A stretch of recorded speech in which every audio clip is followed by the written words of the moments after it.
नमस्कार। आज हम सृष्टि की रचना के बिल्कुल शुरुआती पलों की कहानी पर गौर करने वाले हैं। हमारे पास स्रोत है ब्रह्म पुराण का 3रा अध्याय। और ये कहानी एक बहुत ही मजेदार सवाल उठाती है।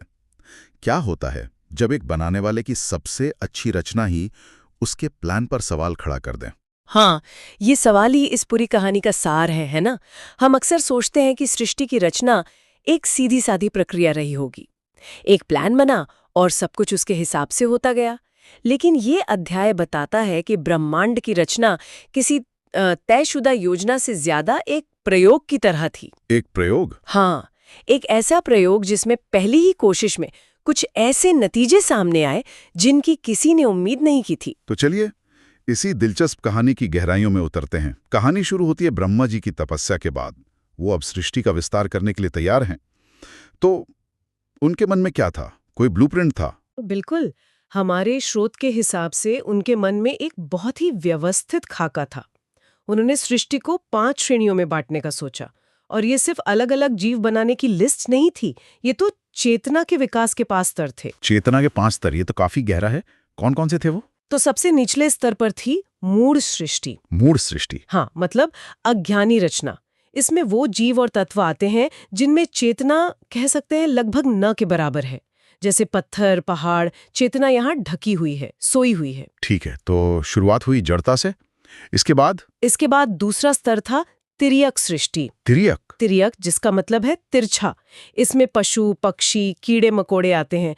मतलब वो जीव जो धरती के समानांतर चलते हैं, जिनकी चेतना बाहर तो है पर ऊपर की ओर नहीं उठी है। अच्छा, और मुझे लगता है इसके बाद फिर मनुष्य का स्थान आता होगा। और उठा हुआ, ये मनुष्य के लिए है। ये सिर्फ सीधा खड़े होने का प्रतीक नहीं, बल्कि चेतना के विकास का भी संकेत है। मतलब बुद्धि का जागना। वाह, ये तो बहुत ही गहरा वर्गीकरण है। और बाकी 2? चौथी थी देव सृष्टि, यानी देवताओं की रचना।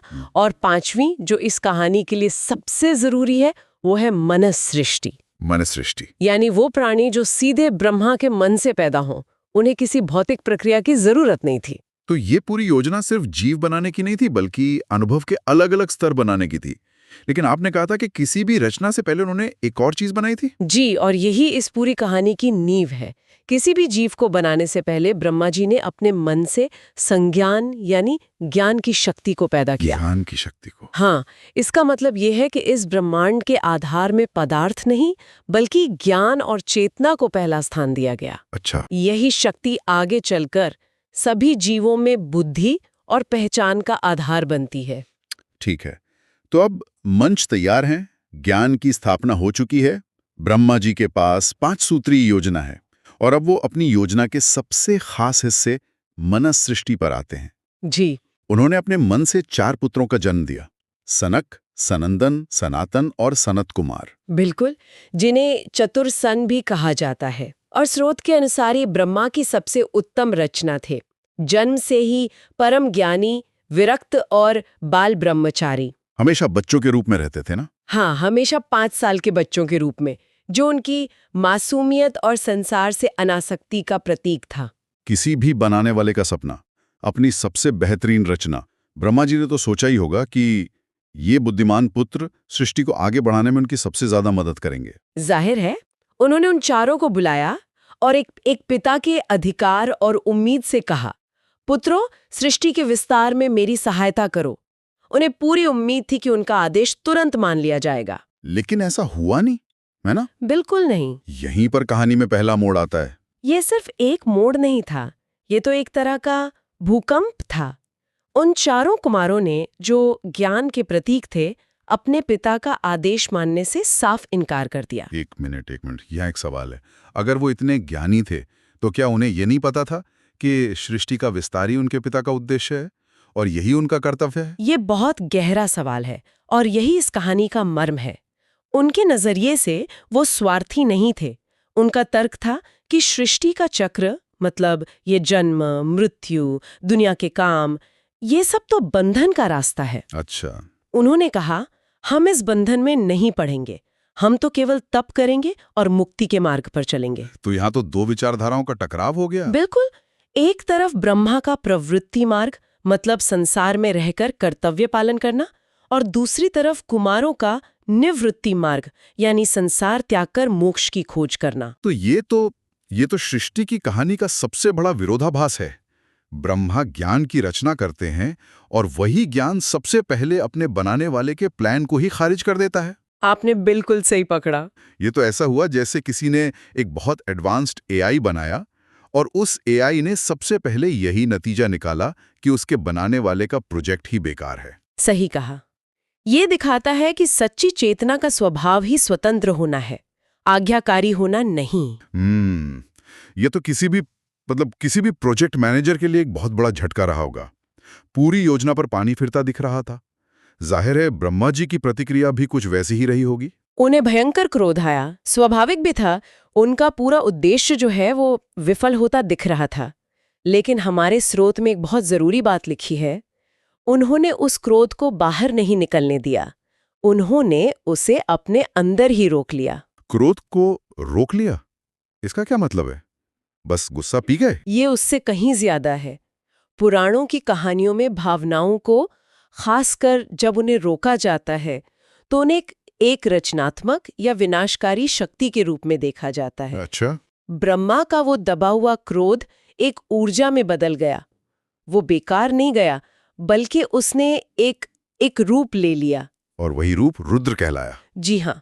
स्रोत बताता है कि उनके उस दबे हुए क्रोध से, उनकी भौहों के बीच से एक दिव्य शक्ति प्रकट हुई।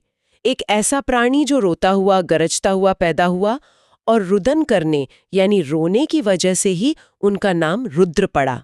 तो इसका मतलब संहार की शक्ति का जन्म सृष्टि की योजना में था ही नहीं। वो तो सृष्टि के विस्तार में आई एक रुकावट की वजह से हुआ। बिल्कुल। ये इस कहानी का सबसे हैरान करने वाला पहलू है। संहार सृष्टि की मूल योजना का हिस्सा नहीं था। वो तो रचनात्मक प्रक्रिया में आई निराशा और क्रोध का नतीजा था। कमाल है। ये दिखाता है कि सृष्टि और संहार कितने गहरे जुड़े हुए हैं। जी। एक का जन्म दूसरे की विफलता से हो सकता है। स्रोत में यह भी बताया गया है कि रुद्र के 11 रूप हैं। तो अब स्थिति को समझते हैं। ये तो एक के बाद एक समस्या थी। जी। जिन 4 पुत्रों को सृष्टि बढ़ाने के लिए बनाया था, उन्होंने संन्यास ले लिया। हाँ। और उनके इनकार से जो क्रोध जन्मा, उससे संहार की शक्ति रुद्र का जन्म हो गया। जी। ब्रह्मा जी तो बनाने चले थे, लेकिन अब उनके सामने एक ऐसी शक्ति थी जो विनाश कर सकती थी। बिल्कुल।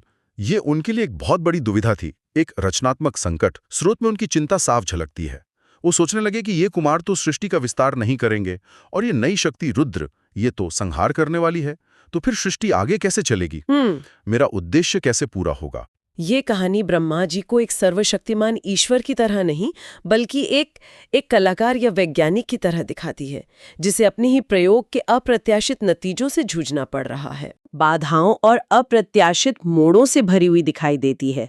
हर चुनौती एक नए समाधान को जन्म देती है, और हर समाधान अपने साथ नई चुनौतियां लेकर आता है। कुमारों के इनकार ने रुद्र को जन्म दिया, और अब रुद्र का होना ब्रह्मा के लिए एक नई पहेली थी। और जहाँ तक मुझे याद है, ये अध्याय इसी सवाल पर, इसी चिंता पर खत्म हो जाता है ना? जी, ये अध्याय ब्रह्मा की इसी दुविधा पर खत्म होता है। ये हमें एक बहुत ही नाटकीय मोड़ पर छोड़ देता है। हाँ, और ये हमें यह भी सिखाता है कि महान रचनाएं पहली कोशिश में ही पूरी नहीं हो जाती। उनमें सुधार और कभी-कभी तो पूरी दिशा बदलने की जरूरत पड़ती है। तो ब्रह्म पुराण के इस अध्याय से मिले सबक को अगर हम संक्षेप में देखें, जरूर, तो मुख्य बातें क्या हैं? जरूर। तो सबसे पहली बात तो ये कि ब्रह्मा जी की सृष्टि की योजना बहुत गहरी और व्यवस्थित थी।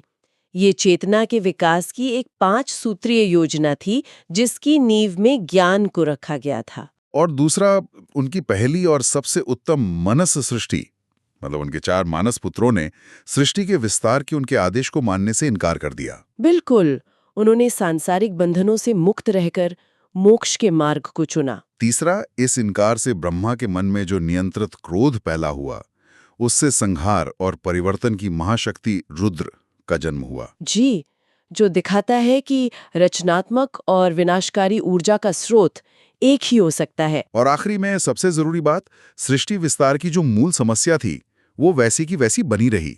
इस पहली विफलता ने ब्रह्मा को अपनी पूरी रणनीति पर फिर से विचार करने पर मजबूर कर दिया। बिल्कुल, और ये कहानी अंत में हमारे लिए एक बहुत गहरा और विचारोत्तेजक सवाल छोड़ जाती है। क्या किसी भी महान रचना के लिए अपूर्णता, चुनौती और विफलता एक जरूरी हिस्सा है? शायद ब्रह्मांड का विकास एक सीधी और सरल प्रक्रिया है ही नहीं, बल्कि यह अप्रत्याशित घटनाओं, विरोध और उससे पैदा होने वाले नए संतुलनों का ही नतीजा है। सोचने वाली बात है। हाँ, ये सोचने वाली बात है कि क्या बिना बाधाओं के, बिना अप्रत्याशित मोड़ों के कोई भी रचना, चाहे वो ब्रह्मांड हो, कोई कलाकृति हो या हमारा अपना जीवन, अपने सबसे बेहतर रूप तक पहुंच सकती है? शायद पहली दरार ही प्रकाश को अंदर आने का रास्ता देती है।